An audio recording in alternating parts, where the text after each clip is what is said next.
পর্ব 2 লাকির অ্যাকাউন্ট।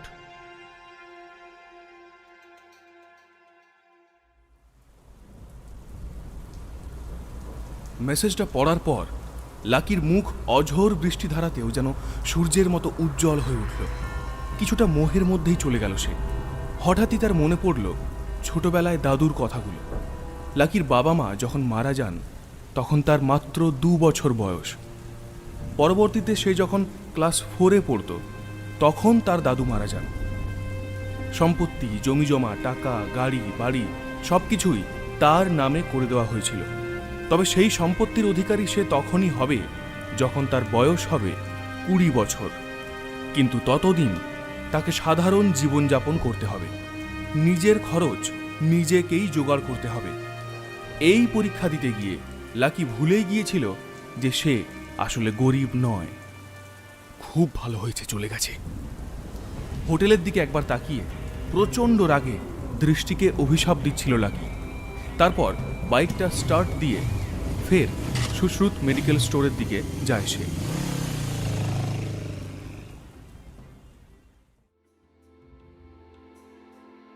পরের দিন সকালে ঘুম ভাঙতেই কোনো ক্রমে ছেঁড়া প্যান্ট আর জামা গায়ে গলিয়েই শহরের সব থেকে বড় ব্যাংক নিউ সিটি ব্যাংকে পৌঁছে যায় লাকি।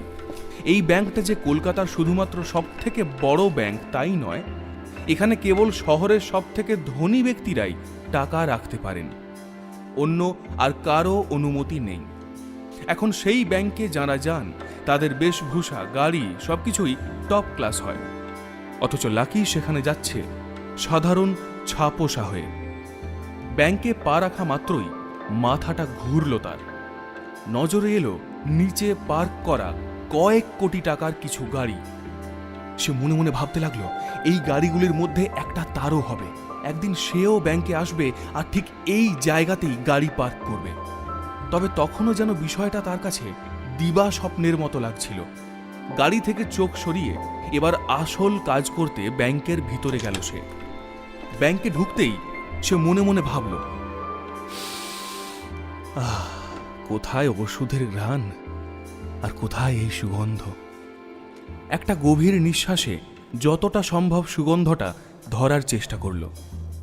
ব্যাংকে প্রচণ্ড ভিড় চোখে পড়ে তার, আর সাথে নজরে পড়ে সকলের পরনের দামি জামা কাপড়। আসলে তার ভাগ্য রাতারাতি বদলে গেলেও তার বেশভূষা তো আর বদলায়নি। সে সেই একই পোশাক পরে এত বড় ব্যাংকে এসেছিল যা সে সাধারণত তার কাজের জন্য পরত। মনে মনে লাকি বলে উঠল, হাতে টাকা এলেই প্রথমে যে কাজটা করব তা হলো জামা কাপড় কিনব। এই কথা বলতে বলতেই সে ব্যাংকে ঢুকল, আর দরজা ঠেলতেই একটা আওয়াজ শুনতে পেল। আউচ! এতটাই তাড়াহুড়ো আর মাথায় এত কিছু আকাশকুসুম ভাবনা চিন্তা নিয়ে লাকি চলাফেরা করছিল যে তার পাশে হাঁটতে থাকা লম্বা চুলের একটি মেয়ের সঙ্গে তার জোরে ধাক্কা লেগে যায়। ও সরি, আমি আপনাকে একেবারে দেখতে পাইনি। মেয়েটি এত সুন্দর আর দামি জামা কাপড় পরেছিল যে তাকে দেখেই মনে হচ্ছিল ধনী পরিবারের মেয়ে। তাই না চেয়েও যেন সরি বলার সময় লাকির হাত মেয়েটির সামনে জোড় হয়ে গিয়েছিল। কিন্তু মেয়েটি লাকির ছেঁড়া জামা কাপড় আর চেহারা দেখে যেন কিছুটা অবাক হয়ে গেল। প্রতিদিনই এই ব্যাংকে সে আসে, কিন্তু এরকম কাউকে দেখেনি। রেগে গিয়ে লাকির দিকে তাকিয়ে মেয়েটি বলল, কেন দেখতে পাননি কেন? চোখের সামনে একটা জলজ্যান্ত মহিলাকে দেখতে পেলেন না? ঠিক এই কথাটা বলতে গিয়েই মেয়েটি দেখতে পেল ব্যাংকের ম্যানেজার ইপ্সিতা ঘোষ তাদের দুজনের দিকেই তাকিয়ে আছে। এই লম্বা চুলের মেয়েটি যেভাবে লাকির দিকে তাকিয়েছিল ঠিক সেইভাবেই তার দিকে তাকিয়ে থাকে ব্যাংকের manager. Very sorry madam, really sorry. আপনার কি কোথাও লেগেছে? ম্যানেজার ইপ্সিতাই এবার ওই মেয়েটিকে জিজ্ঞেস করে, আর একটা বিরক্তির নজর দিয়ে লাকির দিকে তাকায়। লাকি যেন কিছুটা ঘাবড়ে যায়। এদিকে ইপ্সিতাও আরও একবার লাকির মাথা থেকে পা পর্যন্ত দেখল, আর কোথাও যেন তার মনে একটা সন্দেহ জাগল যে এ আর যাই হোক এই ব্যাংকের কাস্টমার হতে পারে না। ইপ্সিতা তার মুখে জোর করে একটা হাসি এনে লাকিকে জিজ্ঞেস করল, আমি কি জানতে পারি আপনি এখানে কি করতে এসেছেন? লাকিও খানিক মজের স্বরেই উত্তর দিল, হ্যাঁ, টাকা তুলতে এসেছি। এই কথা শুনে অবাক হলো ঈপ্সিতা। ফের জিজ্ঞেস করল, হ্যাঁ, কি বলছেন? টাকা তুলতে এসেছেন? লাকির কথা শুনে জোরে জোরে হাসতে চাইলেও ঈপ্সিতা নিজেকে সামলে নেয়। তার মনে হতে লাগলো এই ছেলেটা পাগল ছাড়া আর কিছু না। ঈপ্সিতা তাকে জিজ্ঞেস করলো, আপনার কাছে কার্ড আছে? এই নিউ সিটি ব্যাংকের কার্ড পাওয়া কার্যত কঠিন একটা কাজ। এই ব্যাংকের কার্ড যদি কেউ বানাতে চান তাহলে তাকে ব্যাংক অ্যাকাউন্টে মিনিমাম 50 লাখ টাকা রাখতে হবে, তবেই তিনি কার্ডের জন্য আবেদন জানাতে পারবেন। কিন্তু লাকি যে এই প্রথমবার এই ব্যাংকে এসেছে, কোথা থেকে পাবে এই কার্ড সে? তাই ম্যানেজারের প্রশ্নের কোনো উত্তর তার কাছে ছিল না। ঈপ্সিতা আরও একবার তাকে জিজ্ঞেস করলেন, আমি জানতে চাইছি আপনার কাছে কি কার্ড আছে? ঈপ্সিতার আসলে লাকিকে উন্মাদ ছাড়া আর কিছু মনে হচ্ছিল না। না, এবার ম্যানেজারের প্রশ্নে সপাটে জবাব দিল লাকি। এদিকে ওই সুন্দরী মেয়েটিও এই প্রশ্ন শোনা মাত্র হা হা করে হাসিতে ফেটে পড়ে। এবার ঈপ্সিতারও মনে হতে থাকে ছেলেটি সম্পর্কে এতক্ষণ সে যা ভাবছিল তা একদম ঠিক। এমন সময় ওই মেয়েটির বাবা সেখানে আসেন আর বলেন, চল মা, এবার বাড়ি চল। ওই লোকটার হাতে কিছু কাগজ ছিল। লাকি সেটা লক্ষ্য করল, সঙ্গে এটাও দেখল যে ওই ব্যক্তি দামি স্যুট পরে রয়েছেন।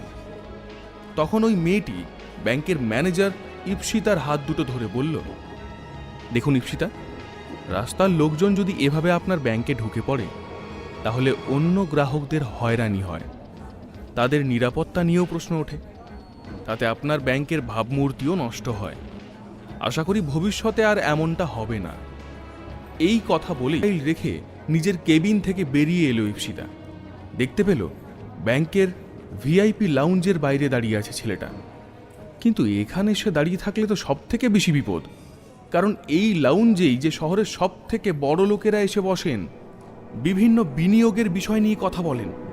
তারা এরকম একটা অগোছালো ছেলেকে দেখে কি বলবেন, এই চিন্তায় ঘোরাফেরা করতে থাকলো ঈপ্সিতার মাথায়। সে গটগট করে তখন এগিয়ে গেল লাউঞ্জের দিকে। দাঁড়াও, ওখানে দাঁড়িয়ে থাকো, ভিতরে ঢুকবে না, জোরে চিৎকার করে উঠল ঈপ্সিতা। ব্যাংকের ম্যানেজারের চিৎকার শুনে সেখানে দাঁড়িয়ে থাকা লোকজন থতমত খেয়ে যান।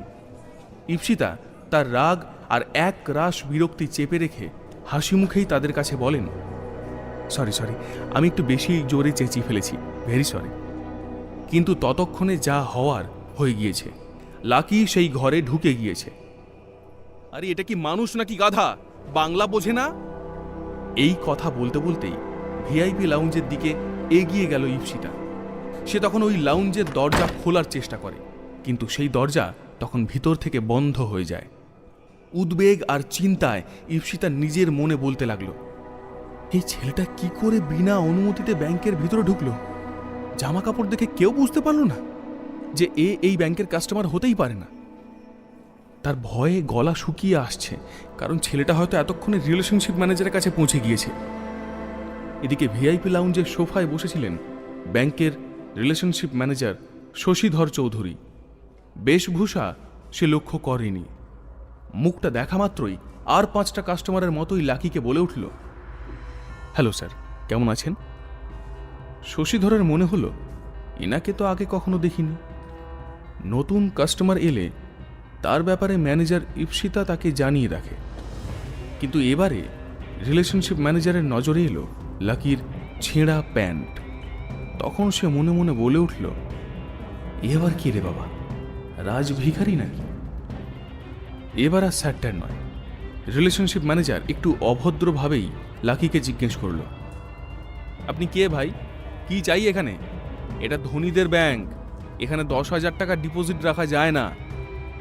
লাকি ম্যানেজারের মুখের উপরেই সপাটে বলল, ডিপোজিট রাখতে আসেনি, এখানে আমার টাকা নিতে এসেছি।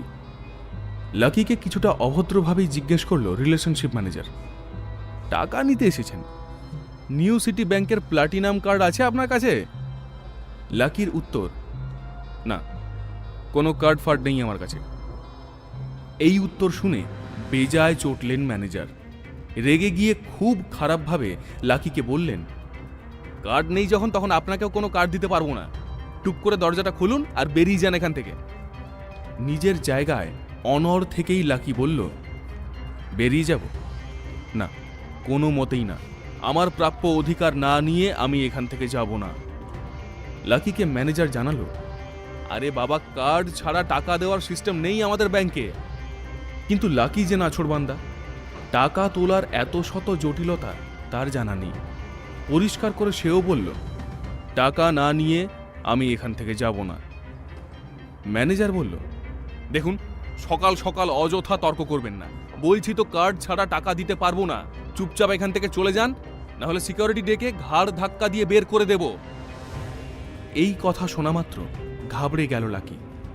তার মাথায় একটাই চিন্তা ঘুরছে, কার্ড ছাড়া কি সে প্রমাণ করতে পারবে না যে সেই হিমাদ্রি সিংহ রায়ের নাতি, যিনি তার নাতির জন্যে এত বিপুল সম্পত্তি রেখে গিয়েছেন? হঠাৎ তার কি মনে পড়ল আর লাকি বলে উঠল, ফিঙ্গারপ্রিন্ট। ম্যানেজারকে বুড়ো আঙ্গুল দেখিয়ে বলল। ম্যানেজারও একটু বিস্মিত হয়ে জিজ্ঞেস করলেন, ফিঙ্গারপ্রিন্ট? একটা স্বস্তির নিঃশ্বাস ফেলে রিলেশনশিপ ম্যানেজারকে লাকি বলল, আপনি আমার কাছে কার্ড চেয়েছিলেন, যা আমার কাছে নেই। আমার কাছে আছে এই আঙ্গুলের ছাপ। আমি এটা খুব ভালো করে জানি যে আঙ্গুলের ছাপ ব্যবহার করেও এই ব্যাংক থেকে টাকা তোলা যায়। ম্যানেজার বিরক্তি নিয়ে বলে উঠল, আপনি ফিঙ্গারপ্রিন্ট দিয়ে টাকা তুলতে চান, তাতেও লাভের লাভ কিছু হবে না। আমাদের সময় নষ্ট না করে যান না এখান থেকে। বুক ফুলিয়ে ম্যানেজারকে লাকি বলল, আমার ফিঙ্গারপ্রিন্ট একবার দিয়েই দেখুন না, তাহলে দুধ আর জল আলাদা হয়ে যাবে। এই কথা শোনা মাত্রই ম্যানেজারের মনে হলো, এতটা নিশ্চিত হয়ে কি করে বলছে ছেলেটা? তাহলে নিশ্চয়ই কিছু একটা ব্যাপার আছে। লাকির উদ্দেশ্যে ফিঙ্গারপ্রিন্ট মেশিনটা এগিয়ে দিয়ে সে বলল, বুড়ো আঙুলটা এখানে চেপে ধরো। এদিকে লাকি তার ছেঁড়া প্যান্টের পিছনে বুড়ো আঙুলটা মুছে নিয়ে তা সোজা চেপে ধরল ফিঙ্গারপ্রিন্ট মেশিনে। সেকেন্ডের মধ্যেই ওই মেশিন থেকে একটা আওয়াজ এলো। মেশিনের ভিতরে একটা লাল আলো জ্বলে উঠল আর সেটা জোরে জোরে বিপ বিপ শব্দ করতে লাগলো। আরে ভাই, তোমার আঙ্গুলের ছাপ মিলছে না, বলেছিলাম না হবে না। মিথ্যে কথা বলছো তুমি, কেন সময় নষ্ট করছো আমার? এই বলে রিলেশনশিপ ম্যানেজার লাকির দিকে এমনভাবে তাকালো যেন সে বড় একটা অপরাধী। সে সময় লাকি তার পকেটে হাত ঢোকালো।